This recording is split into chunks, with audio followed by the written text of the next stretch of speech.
Hey there, Hoops fans. How you doing? It's your boy Jonathan Macri with you for an emergency live stream, I guess, episode of the NBA Takedown. I am here with my compatriots. I'm going to save the gentleman in the Dallas Mavericks jersey for last. Jeff Johnson, hello, sir. How are you? I'm doing well, man. It's this league, bro. This league. Last night in the NBA was drunk, and today was the hangover. Who would have thought? So last night was the best single night of basketball. Honestly, I could like NBA basketball. Decade? It was up there, right? Yeah. That I can remember watching it. I mean, I'll just say that I can remember watching. Period. Full stop. It was like Red Zone. If NBA had Red Zone, wow, it would have went crazy last night. That's exactly what it was. And so how are they going to follow it up? They would follow it up in the only way that the NBA can, because this is the National Basketball Association, where the drama never stops. And before as I introduce Shawn with a W, I just have to ask. I can't see the number or the back of the jersey. You have a Mavericks jersey on. Who is it, and why do you own it? It is of the greatest European player of all time to this point, Disco Dirk Nowitzki, and who is my favorite non-Nick of all time. I knew that, actually. I did know that. I knew that. Yes, you did.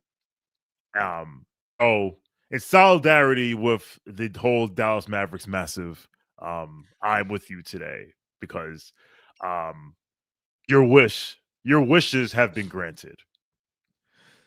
So I'm just gonna start here. There are so many angles to this thing. I mean, look, the trade has been the black cloud for some, certainly different color cloud for the Lakers, hanging over, but it's been hanging over the entire league since it went down in whatever it was, late January or early February. I forget. I should know the date should be ingrained in my head because we had the watch party that night.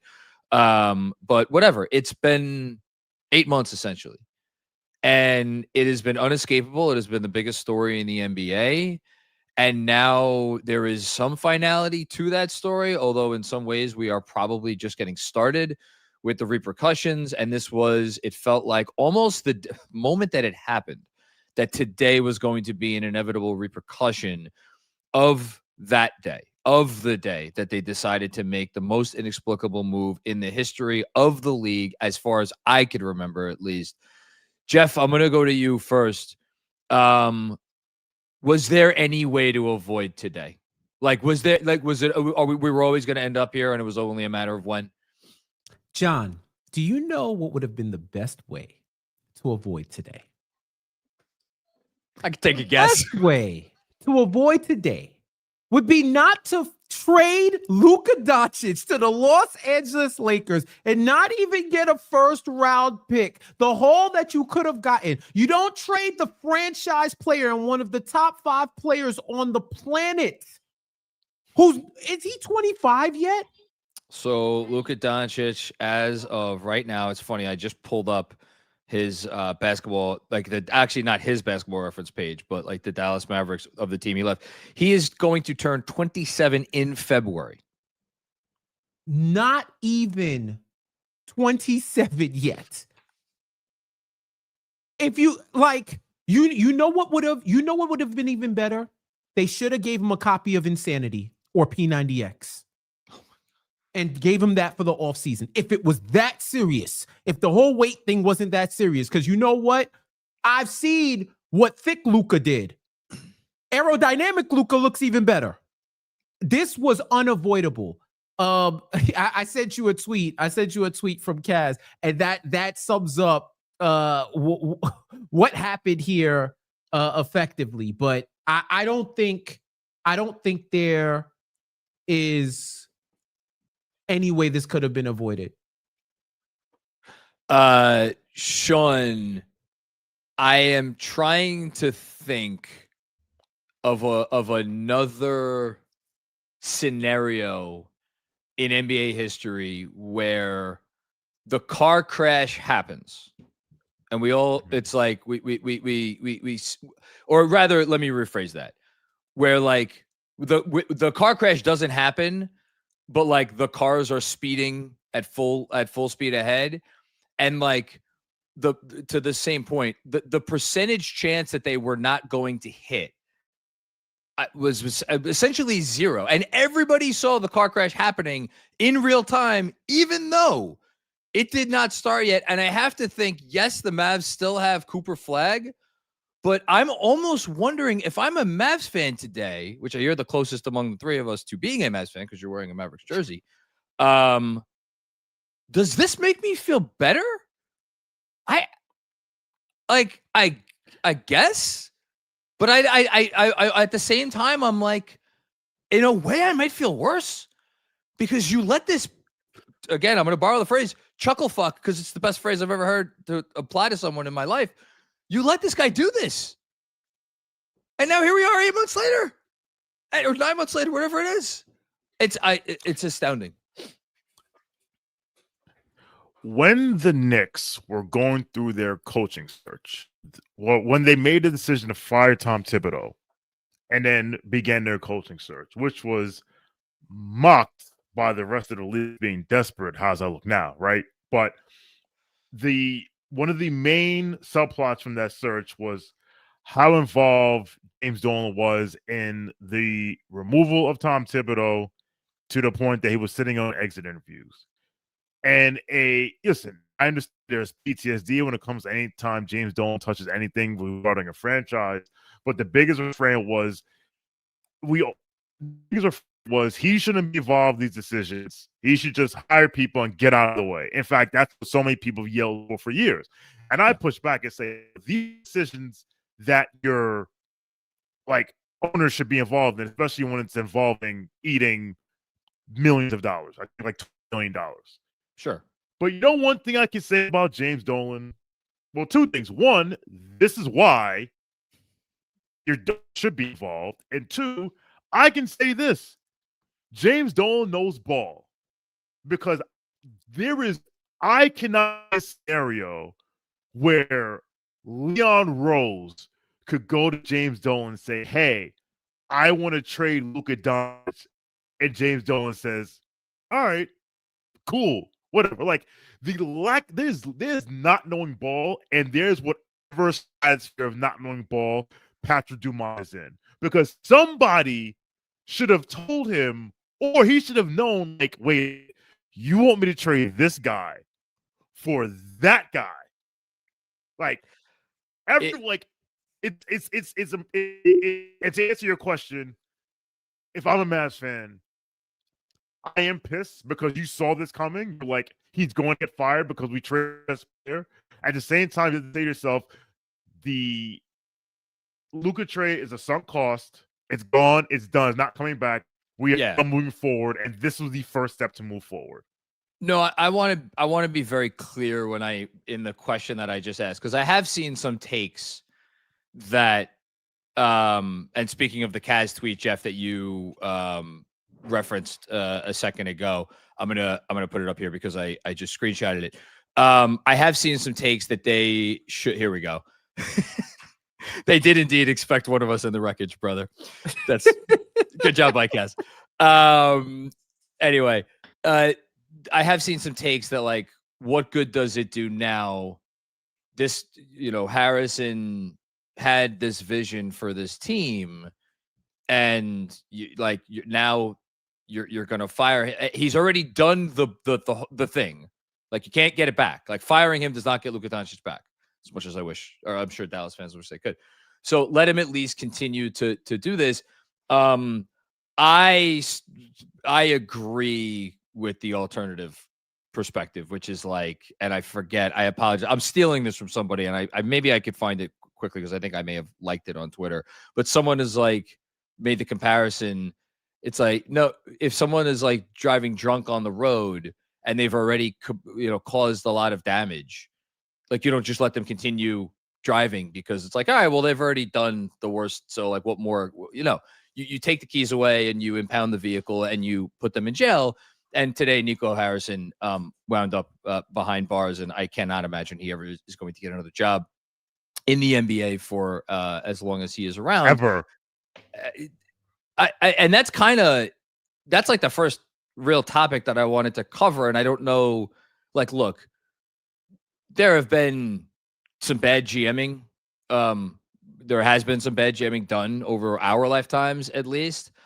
We were here for the Isaiah Thomas era.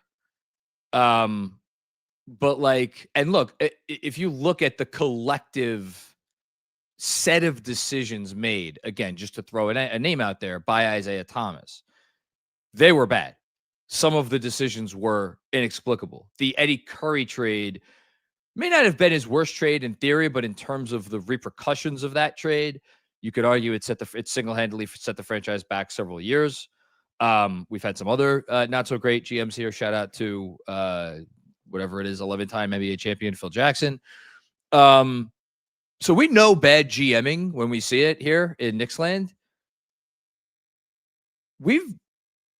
Unless I'm missing something, we've never even seen anything like this where a person comes in and makes an affirmative decision, the decision that he was not pressured to make, that nobody was asking him to make, that not only sent an atomic bomb into the fan base, but like the city of Dallas has not yet recovered from this, to the point that we got multiple reports this morning from various NBA reporters, including our own Ian Begley, who said that the players of the Dallas Mavericks have openly said it's easier for us to play on the road than it is at home, because it's literally the fire Nico chants.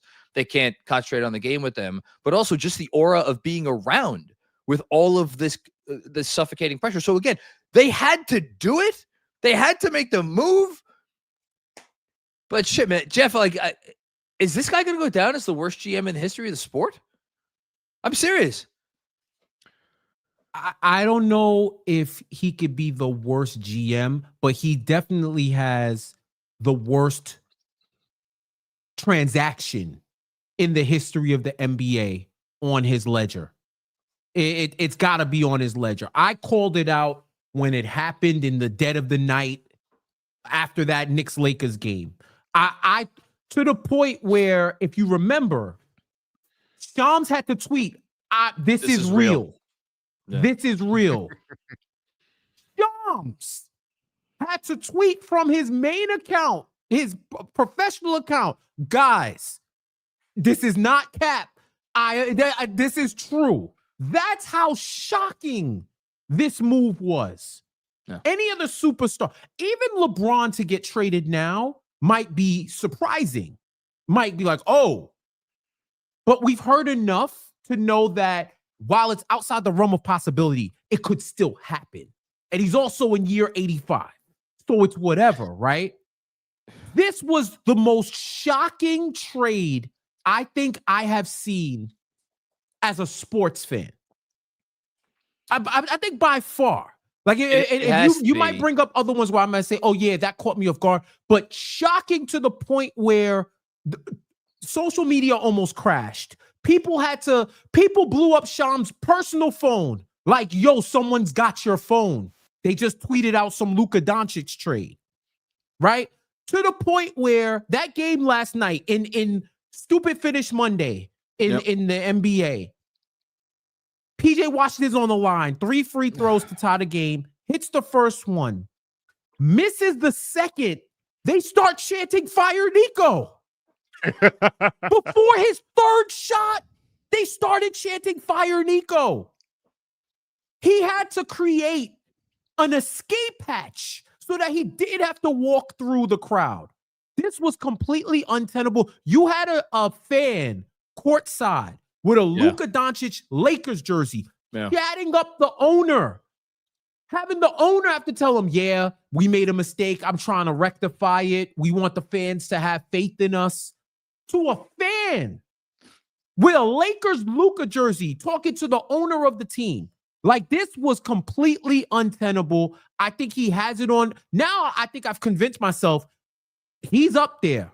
He's up there. If you want to tell me he's the worst GM because he made the worst move, I got to give it up to you. But what I do think is really fascinating is that Dumont is skating away without the blame for giving his cosign. If you thought he was wilding, why did you allow him to do it?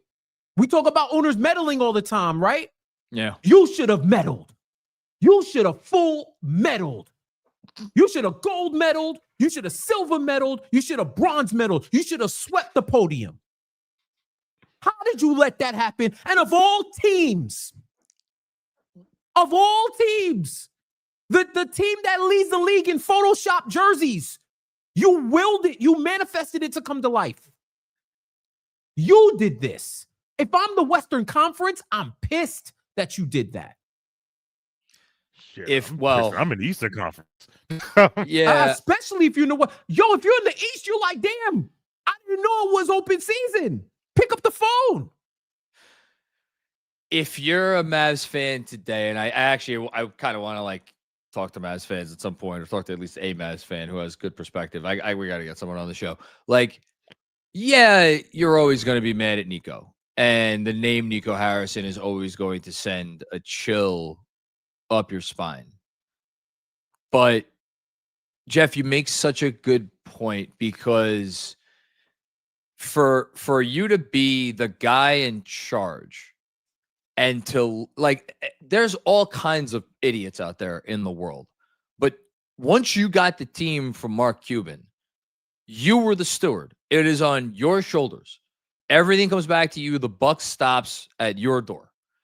And so when Nico Harrison comes to you and is like, hey, Patty, I had a couple of cocktails last night, and I started jotting some stuff down on a cocktail napkin. And I know it might sound crazy, but I woke up this morning. I'm like, crazy like a fox. Just hear me out. Hear me out. The fact that he didn't dismiss Nico Harrison at that exact moment is on his shoulders. But even if he's like, you know what? Everybody has bad ideas. I'm just going to be like, you know what? We're not going to go in that direction today. Come talk to me in 6 months or a year or whatever. And let's revisit this maybe during the summer. He let it happen. He let it happen willingly. And then, but now you look at it, and you could even, like, I would almost be more forgiving of Dumont if he kept Nico aboard. But for him to fire him today makes me think two things. One, he had absolutely no conviction whatsoever in whatever vision Nico Harrison was trying to sell him. And number two, he is essentially caving to the public, to all of the stuff that's going on, which, like, I don't know that I blame him for. But again, if you're the owner and you're a fan who is like trying to figure out like what's going on with my team, don't you want your owner to have a little bit more, like, why would I have had any belief in a Mavs fan? Who cares who they hire as GM from here? Yeah, I got Cooper Flagg and I got some nice pieces. Trade Anthony Davis. We'll get into that in a bit. But like, this guy is like, whichever way the wind blows, he's just going to go with it. And I don't know that there is a more disastrous ownership situation in the sport right now. And I say that completely aware of what's going on in Sacramento and what's going on in New Orleans. And hey, let's call a spade a spade. New York hasn't always had things going great with our ownership situation as well. It doesn't depend on this. It's not sports dependent. Because I can look at East Rutherford right now. But I will not derail. You can, but that would get us off the rails. Shawn, I'm looking right now at the Hall of Fame index. Shout out Basketball Reference. I love this because it's an easy way to just pull up the greatest players of all time. And the reason why I think he has to go be in the conversation for the worst GM ever is NBA championships are dictated by superstars. I have said it repeatedly, and I'll say again, a superstar is the most important player, most important piece. An NBA superstar is the most important thing in sports, other than maybe a quarterback in football. But as you well know, as a Ravens fan, y'all won the Super Bowl with what was his name? Flacco. That's what it was. Joe? Was it Joe? Joseph Elite Flacco. That's Joseph Elite Flacco. Okay. So I'm going to go with I'm sure he's Trent Dilfer. Don't forget the immortal. Don't forget Trent Dilfer. Did Brad Johnson make a Super Bowl, I think, or something? No, he was. No, that's right. He won a Super Bowl.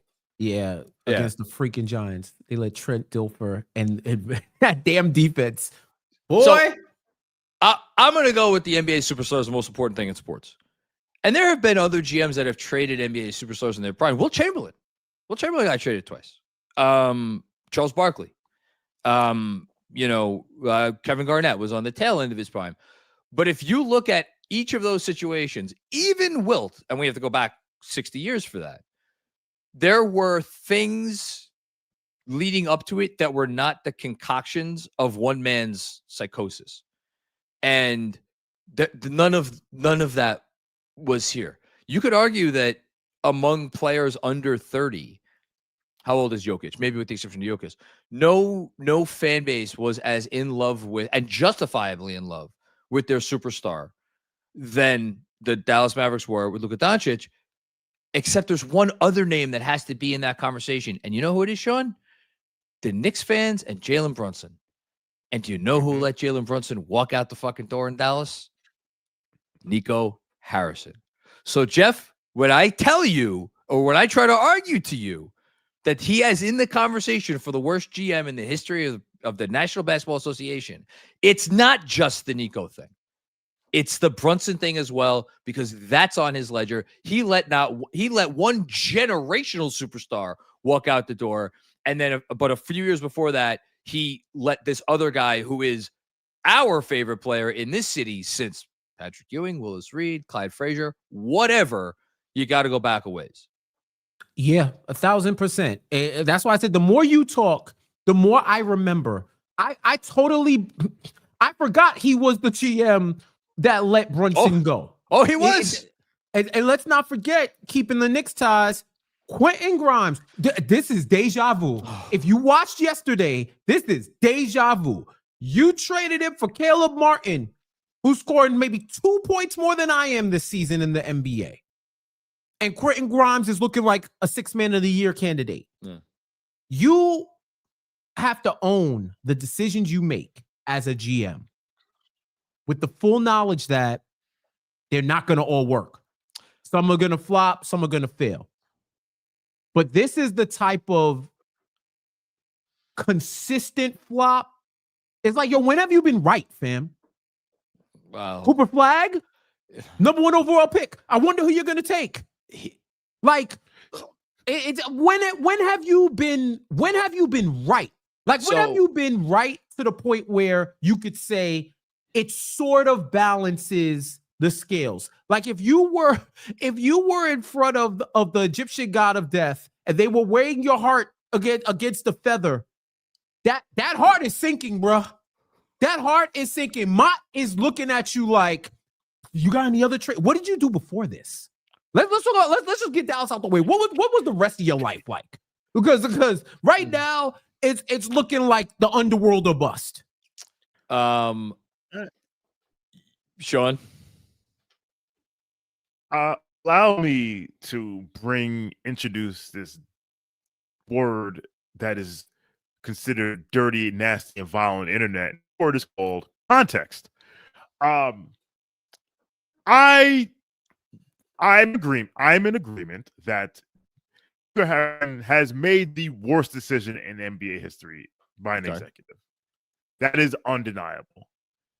I don't think he's worth GM for a few reasons. One, while Brunson was on his ledger, I believe Brunson was more of a Cuban decision. He has his fingerprints on that more than Nico does. Because it came down to, it really came down to, and to the point where Mark Cuban even said at the time, it was like, the wording was like, they want to use him in a trade. And can I push back on that though? just for a second, because Yaron Weissman, who wrote the Great Lakers book behind me, came on this podcast a couple weeks ago, and he said, your number one job, and this is something a former GM told him, your number one job as a GM is to sell your owner on what you know is in the best interest of the team. And this is a GM who had committed who had done a trade that was a horrible trade and got blamed for it. And as he was telling the story, he's like, well, yeah, the owner wanted to do it, but that's on me because it's my job to convince the owner of what's in the best interest of the team. And if Nico Harrison, who was running the freaking franchise, and like, if he couldn't see that Jalen Brunson was the path forward for that team and had the qualities of someone you want to continue to build around with your generational superstar, A, and B, then if he couldn't convince Cuban of that, that one of those has to go on his ledger, Shawn. It just does. I'm not saying he's blameless. I'm just saying that this Luka decision is clearly like That's him his. and him alone. That's his. Like him and him alone. The decision, I give him I will not say that's him and him alone because one, Cuban was involved that because Cuban was being cheap, didn't want to pay. Let's keep that in mind. Number one. True. And number two, what's the other reason why? It'll come back to me. While you're thinking of it, we'll finish your thought, and then I gotta read something real quick. Yeah. So with that said, the number two is nobody thought that Jalen Brunson was going to be there. Nobody. So if you want to say you shouldn't let him go because he's a good player, you could have had him for $55 million for 5 years. That I understand. You should have let him go because he would have been one of the 10 best players in the league. Go jump off a cliff. You're lying to me. With that said, of course. With that said, so that's the context I will give him in terms of that trade. And the other reason why he's not the worst GM of all time is because after the Brunson thing, he built the team around Luka Doncic perfectly to get them to the finals. He did that. Well, it wasn't Cuban. It was him. No, so, I have pushed back against that too. But real quick, yes, Patrick Dumont just put out a letter to all Mavs fans. Did you guys see this?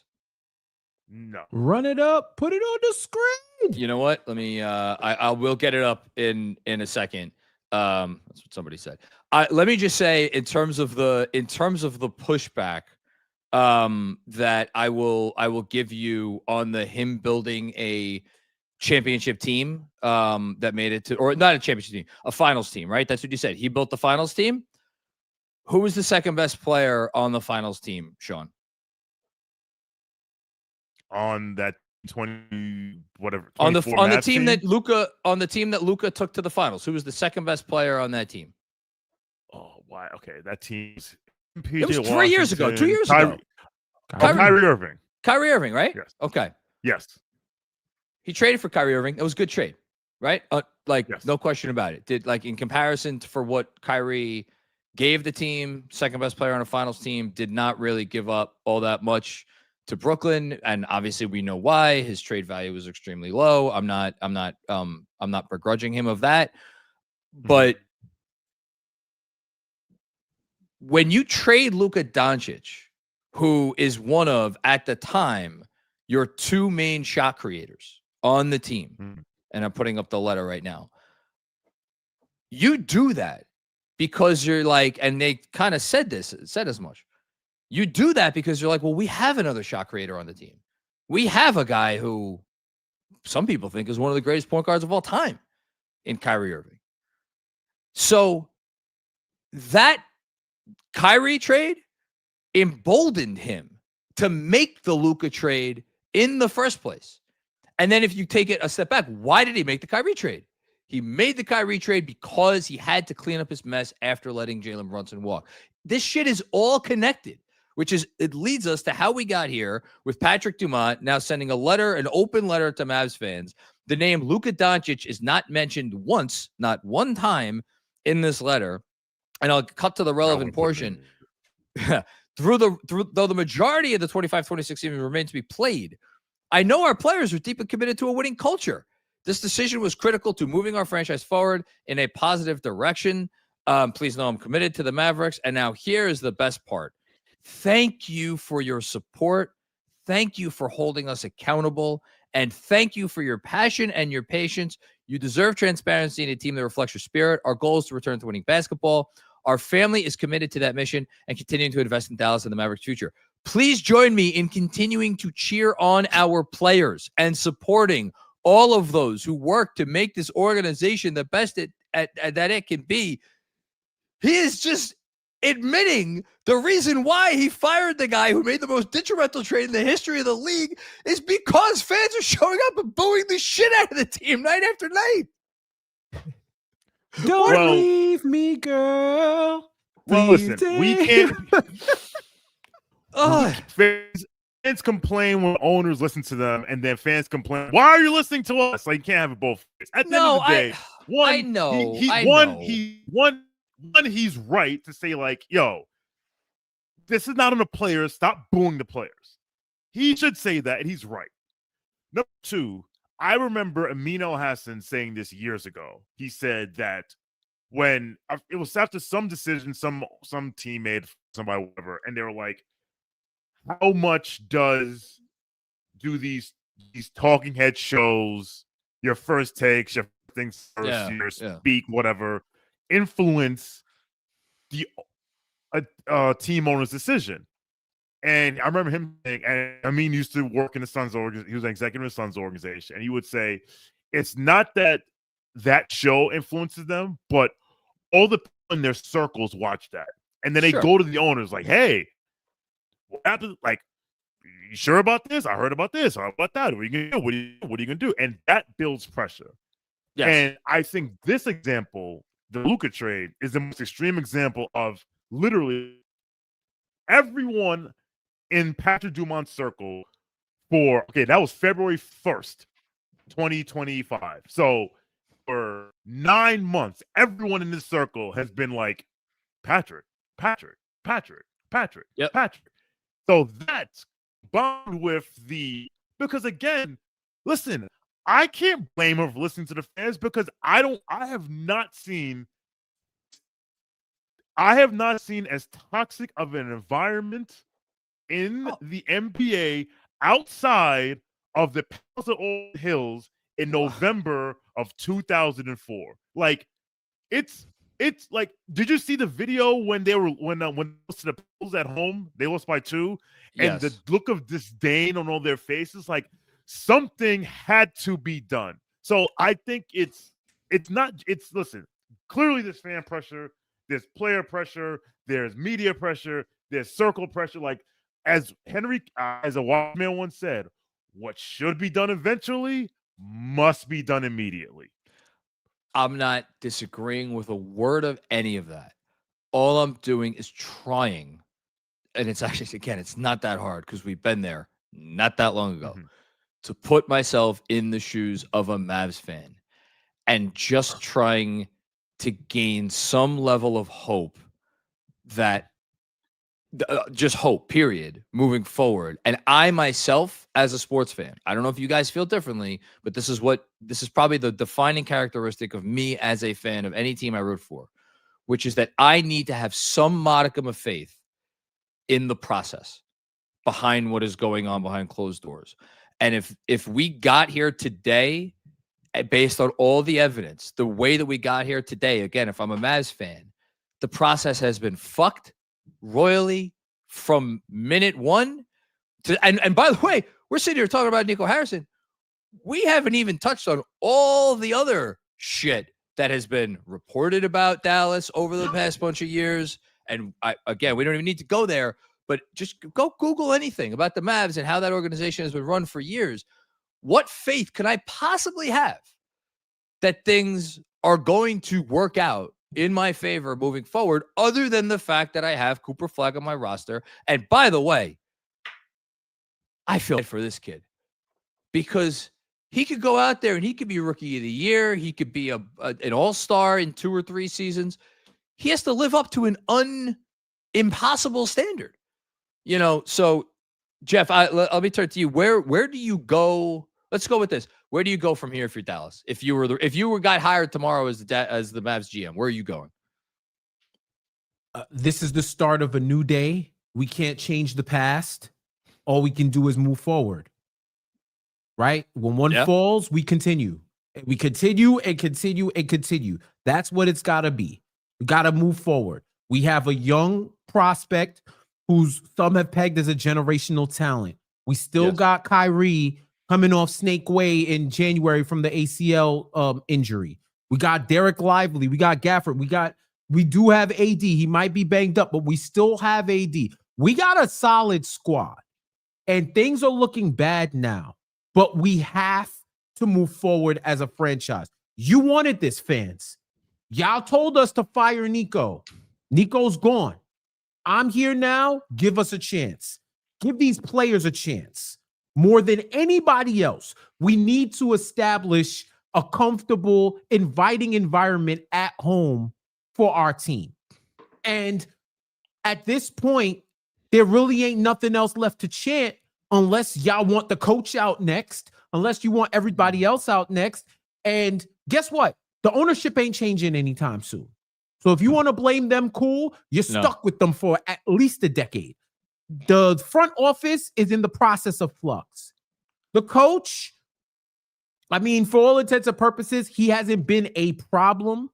But I could see if they're losing more and more, a new person may want to come in and shake things up. Didn't they just extend Kid because of the whole? Knicks because they wanted to keep him away from the Knicks, right? Yeah. So exactly. All right, he was one of the people who got the MSG extension stimulus package, right? Yeah. So yeah, he has been extended, but we know in this town extensions don't mean shit. Extensions don't mean shit. So at this point, anything is on the table, and you know why anything is on the table, John? Because I once saw Luka Doncic get traded from the Mavs to the Lakers in a trade that I never thought would happen. So anything is possible. But now, if you're a Mavs fan, you've already accepted this bed, you're laying in it, and you're going to be with the team. You just got to pour into the bright side at this point and move forward, or just don't root for them. But as an org, this has to be the first step in the next chapter of whatever the Mavs are going to be. And now y'all can all stop lying and trying to find the positives of that Luka trade and trying to make it seem like somehow the Mavs would be vindicated. This today officially condemns that move and everything associated with it. So I've said a lot already on this episode, if I was a Mavs fan, because that's just how I'm trying to come at this. I'm going to be very curious to see, now that this is done, and it may have already started, if the Mavs content creation community rallies behind, like universally rallies behind a push to trade Anthony Davis. And you could tell me that it should be a push to trade both Anthony Davis and Kyrie Irving, but Kyrie Irving is currently not playing basketball because he's recovering from a torn ACL. He is 33 years old, and he has 2 more years left on his contract, including a player option the 27-28 season. I'm reporting he's picking that up. I'm reporting that now. Breaking news. Shawn with a W. I don't know what you're going to get for Kyrie Irving. I think he probably needs to come back and play basketball, and then maybe you cross that bridge over the summer, or you use this as an opportunity to be like, you know what, Kyrie, we actually want you to take an extra few months and just come back the last 2 weeks of the season, show the rest of the league that you could still do what you got to do, and then we'll adjust in the summer. Because this is, forget being half the battle. This is no part of the battle if you don't try to, as you just said, Jeff, take, like, this is the first day of the rest of your lives. If you don't start to take the affirmative steps forward to bring the organization back to a place where, again, your fan base can have a belief in. You already have Cooper Flagg, which is not only a great guy to like a great prospect. He profiles as the guy who is going to be the best number 2 in the league. He seems like a guy who could play alongside any superstar out there. So what do? You give yourself the best chance to get that other superstar, which means trying your best to get a top pick in this draft. Best part about the league lottery rules now is you could be the 5th worst, 6th worst, 7th worst team, and the odds are still pretty good. If I was Dallas, this is just me, because there's going to be, I guarantee you there will be interest in an Anthony Davis trade once he comes back on the court and shows that he could put one foot in front of the other and not fall over. I think if there's any team, and there are some unprotected picks floating out around out there, like that teams own that belong to other teams that those picks are going to be good. If you could somehow get your hand on like a pick that would increase your odds of winning the lottery or finishing in the top few of the lottery by like 5%, 10%. Those are the Anthony Davis trades that I'm looking for, because I don't think you're going to get a premium young player for him. But if you could get a pick that even has a shot to up your odds of getting to the top of the lottery, that's what I would do. Shawn, do you agree or disagree? I would move anything that wasn't nailed down that didn't have the word flag on the back. I actually saw on Twitter Sunday someone posted Tankathon for NFL, and it showed that the Giants have the number, or if they see the end of today, they'd have the number 3 pick. And the person posted this said, being in the top 5 and not needing a quarterback is one of the most underrated places to be in the NFL. Like, you have a top 5 pick, but you already have the quarterback, which you would have used it on. Having the generational player like Cooper Flag, and then finishing in. He's not. Let's cool it with the generational. Talk to your boy Tim Legler. There are a lot of people that like what. Anticipate whatever you want to call him, whatever plaudits you want to. Future multi-time All-Star Cooper Flag, really, really great prospect. Cooper Flag, not generational. Shout out to the chat. I see someone bringing that up. That we can have that argument later. And I agree. I do think that word generational gets thrown around way too often, but whatever. It does. Having the potential multi-time All-Star, franchise player, All-NBA player on your roster, and then picking in the top 4, top 5 is an amazing place, because you can literally go in any direction you want. You don't have to necessarily succumb to like, oh, well, I don't like this guy, but I got to take him because he looks like a franchise player if I squint and what have you. So, yeah, like, listen, for me, Anthony Davis will be gone. Kyrie will be gone. Klay Thompson will be like, all right, listen, I convinced him, like, listen, he's an expiring contract next year. Like, one of Gaff or PJ, I mean, I already heard that Gaff was on the trade block, whatever. Maybe I get rid of one of them. But, I mean, even though they're both 27, but whatever. Caleb Martin, LOL. Like, but other than that, like, to your point about the fans and getting behind trading this, you would never see a happier set of fans to watch their team go 15 and 67 than the Dallas fans knowing, like, yeah, we're 15 and 67, but we have Cooper Flag and a bunch of picks and a bunch of kids and some flyers. Let's go. Like, I hate to go from one downtrodden, beaten to a pulp fan base and move right to another one. Jeff, if you're whoever the hell is going to be running the Mavs tomorrow, don't you have to pick up the phone and call the Kings and just see if maybe you could pry their pick this year? Why not?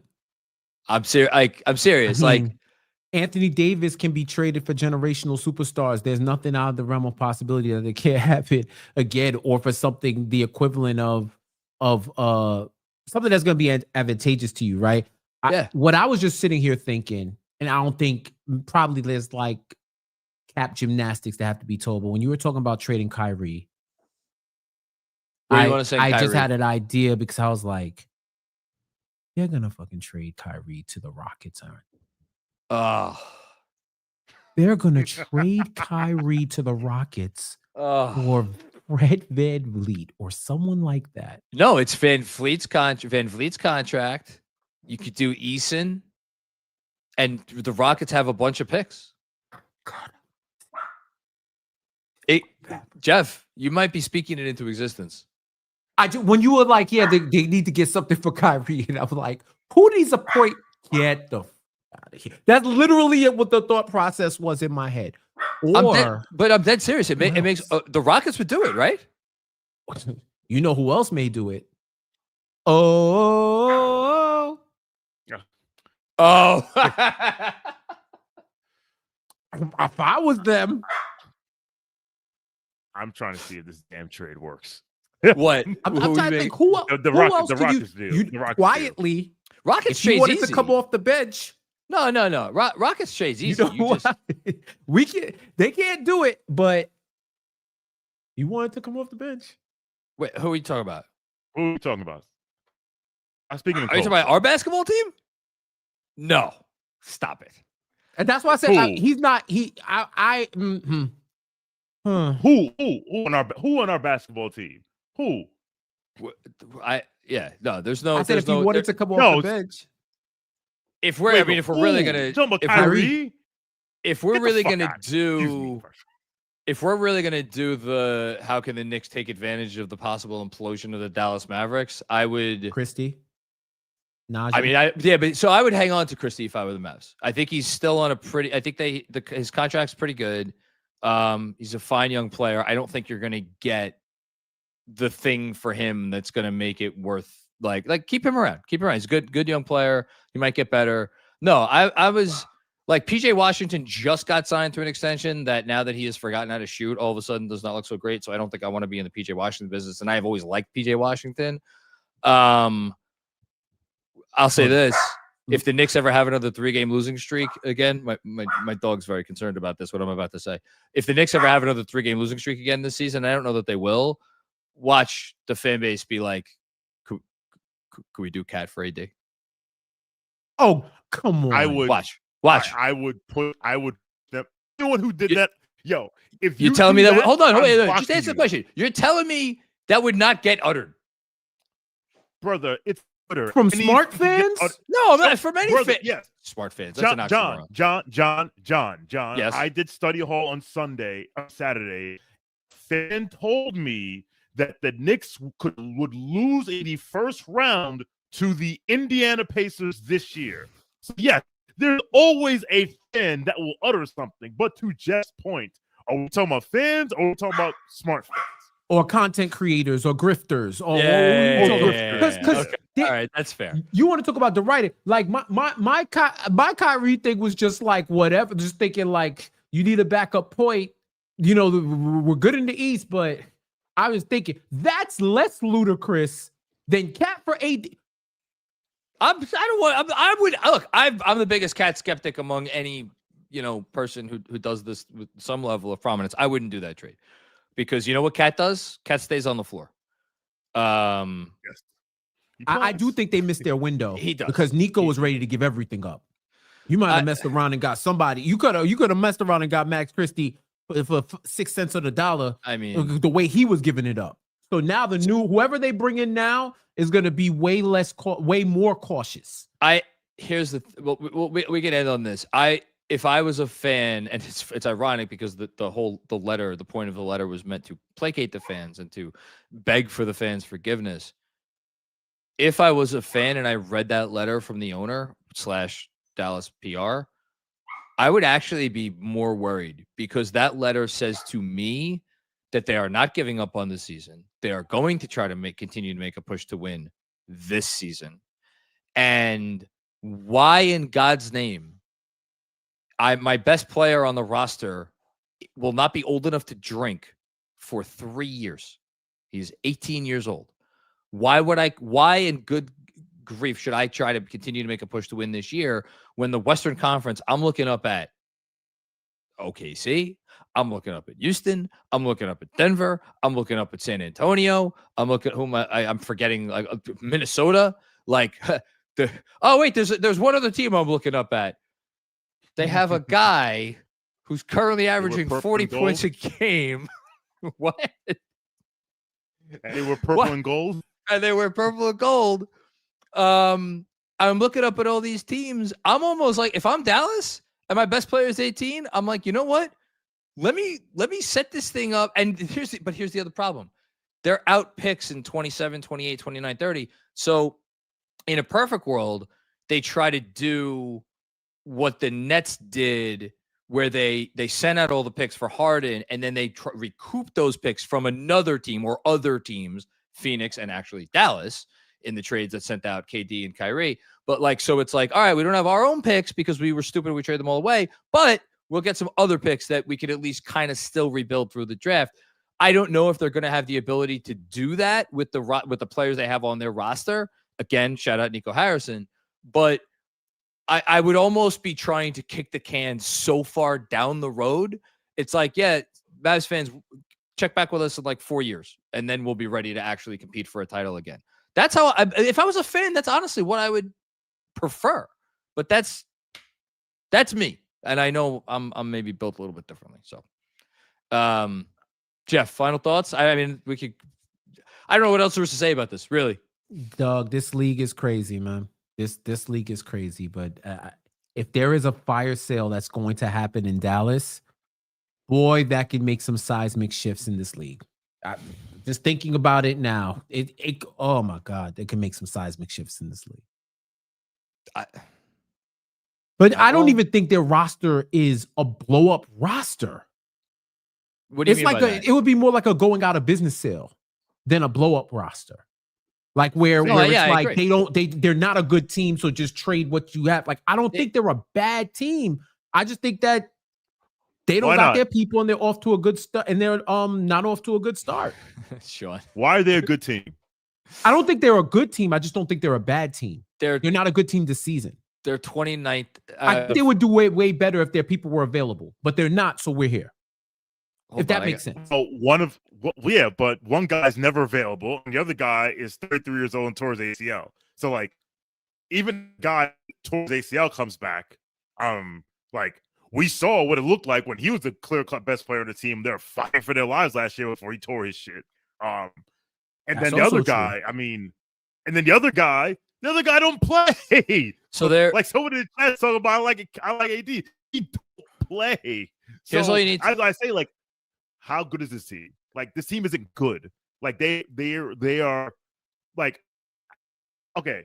Besides New Orleans, Utah, Sacramento, who are they absolutely positively shadow? How many teams do they absolutely shadow beyond a shadow of doubt better than? How many? You could probably cut them on one hand and have some left over. No, they're better than Indy. They're better than Washington. I'm talking about in the West. Oh, in the West? Yeah, in the West. As currently constituted? Right now. Like, who, like, even like. I mean, I already said they were bad now. I just don't think that, like, okay, you get rid of AD, you get rid of Kyrie, like, if you want to sell off, but I do think they have a good young core. Well, like, I don't think they should get rid of half the squad. They have okay, Jeff. That makes sense. It does make sense, and here's why. In the NBA, with how many teams are trying to win, and honestly, with how loaded the league is right now, because we need, frankly, like we should have 2 expansion teams. There is so much talent in the league right now to the point where you have guys that don't even have jobs, or guys that are, again, the 10th, 11th, 12th guy on the bench on some teams that like are probably rotation players. So you can trade away your best players, keep a lot of the smaller pieces, and still be bad enough to get a high pick. I think, is that what the point you're trying to make? Me? Yeah. No, Jeff. That they could trade away the big pieces and still be bad. Like they don't have to trade away everything. That's what I'm saying. Exactly. Like, okay, if you're saying, yo, we gotta get the most out of whatever, you could trade AD, you could trade Kyrie. That's all. That's it. Maybe one of Gafford and Lively if you're trying to really stock the coffers. But I think with like Lively, Cooper Flag, Max Christie, that's it. Those 3. Najee, I think they have something there. Like, I don't think they completely stink. Keep those 3 young players. Winning 20. I mean, but they're going to be bad. But like that's something, and it's something that's for a your future. You can sell. It's a future, and you know what you can do with the future? You could sell it. And right now, you know what you can't do with this roster? You can't sell it. Not to this fan base. Not after what they've been through. This team is, to your point, Shawn, 29th in the league in offensive rating.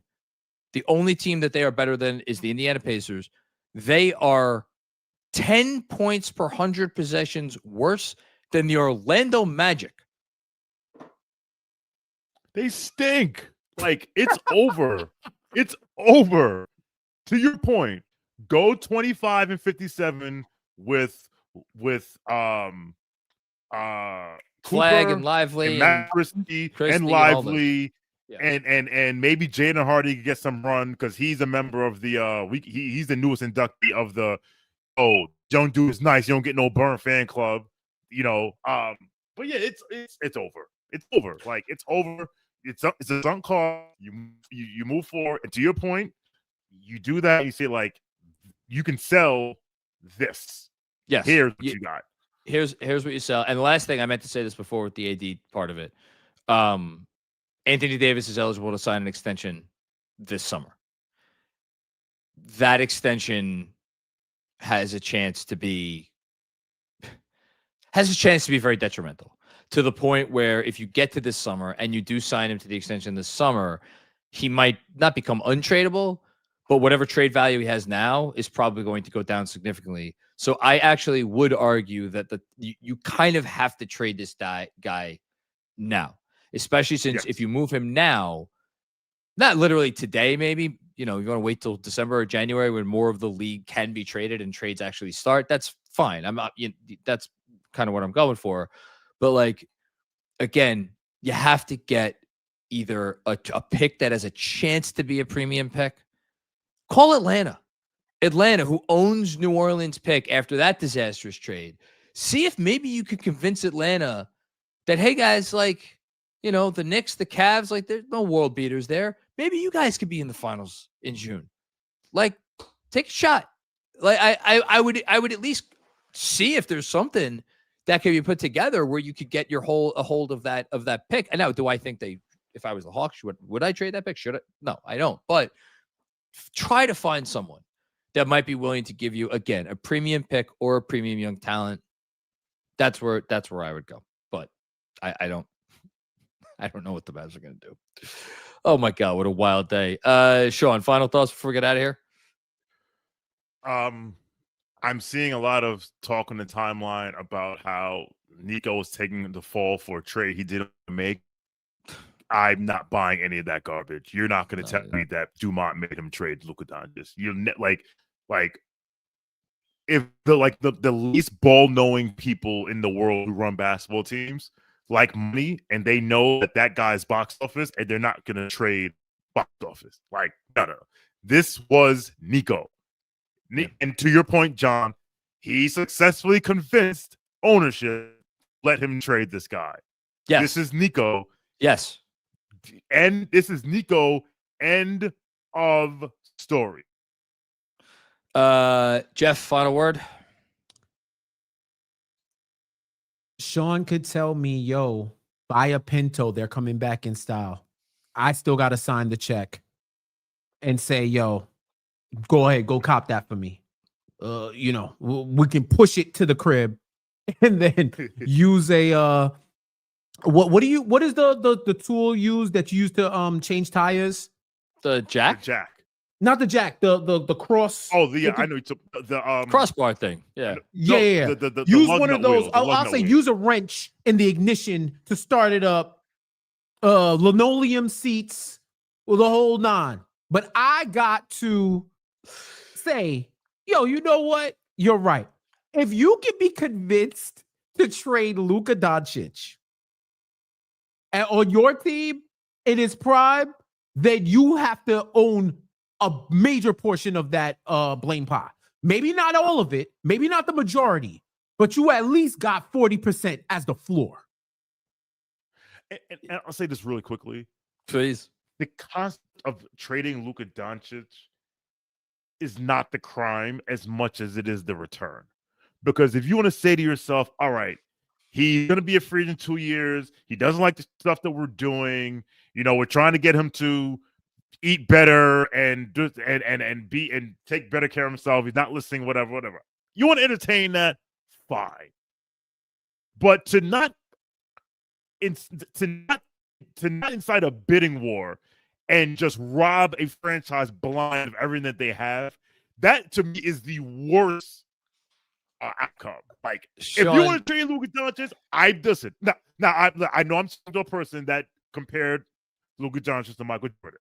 I understand why what you're saying. What I'm saying to you makes sense. I'm not saying I'm going to trade Luka Doncic. Let's be clear.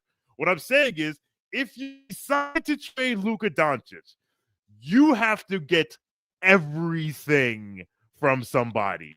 Everything. And the fact that he thought, I know what I'm going to do. The fact that he thought Anthony Davis was everything, that's the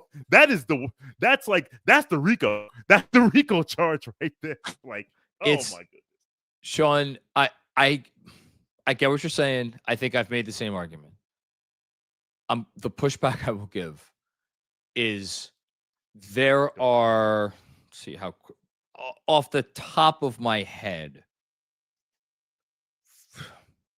let's say between 5 and 10 teams. And by the time he retires, it might be closer to 15 or 20 teams. But I feel comfortable saying there are 5 to 10 teams in the league that today, where Luka Doncic is at 26 years old, have never had a player as good as Luka Doncic. And they have been in existence for decades. Quite literal decades. The Charlotte Hornets. We love poking fun at the Charlotte Hornets. The Charlotte Hornets, or any iteration of the Charlotte franchise, they've never had a player as good as Luka Doncic. The Washington Wizards, you have to go back to Wes Unseld. Not when he was on Washington. Now when he was on Washington, you have to go back to Wes Unseld, who won an MVP, and Earl Monroe, who is one of the top 75 players ever, to even have a conversation about when's the last time the Washington basketball franchise has had a player as good as Luka Doncic. You know, the Pistons won 2 championships. Isaiah Thomas, as of right now, certainly has more decorated than Luka Doncic. He's a better player than Luka Doncic, but you have to go back at least that far, you know? And they've won a championship since then. I could keep going through teams. I don't need to, because you get the point. If you get the whole point of having a team, of being an owner in the league, is to have a team with a guy like this. And I wouldn't trade him. I didn't say I would trade him. What I'm saying is, if you decide to do this, you don't talk about selling hope. You could be like, all right, we traded him, but look at all this we got. Look at all of this. Then it's like, all right, but it's like you traded him for a guy that everyone, like, you play this dude 4 times a year and you watch him play 45 games a year. You're like, nah, that's what I want. Like, so I get it. Listen, you're right. You're exactly right. Like, there are 20 teams. Guy killed. I wouldn't have done it. I would not have done it. I I figured it out. I would have figured it out. Okay. This was great. Thank you, everybody, for tuning in. So we basically did our midweek show a day early. Barring anything insane, I think you will probably see us again in some form or fashion on Friday. But everybody, thank you for tuning in to this, our second emergency live stream.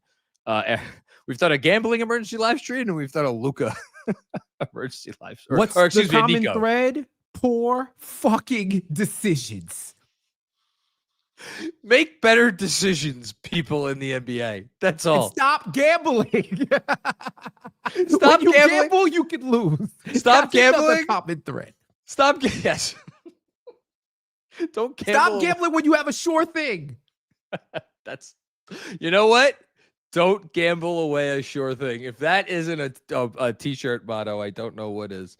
Shawn and Jeff, thank you. Thank everybody out there for checking out another episode of NBA Takedown. We will catch you with more fun and games before you know it. And before I leave, don't forget, keep supporting the show. Follow us, subscribe, rate, review, put on alerts, all those things. At NBA Takedown on socials, at NBA Takedown Pod on Twitter, YouTube, Spotify, Apple, the whole thing. We'll catch you later. Peace out.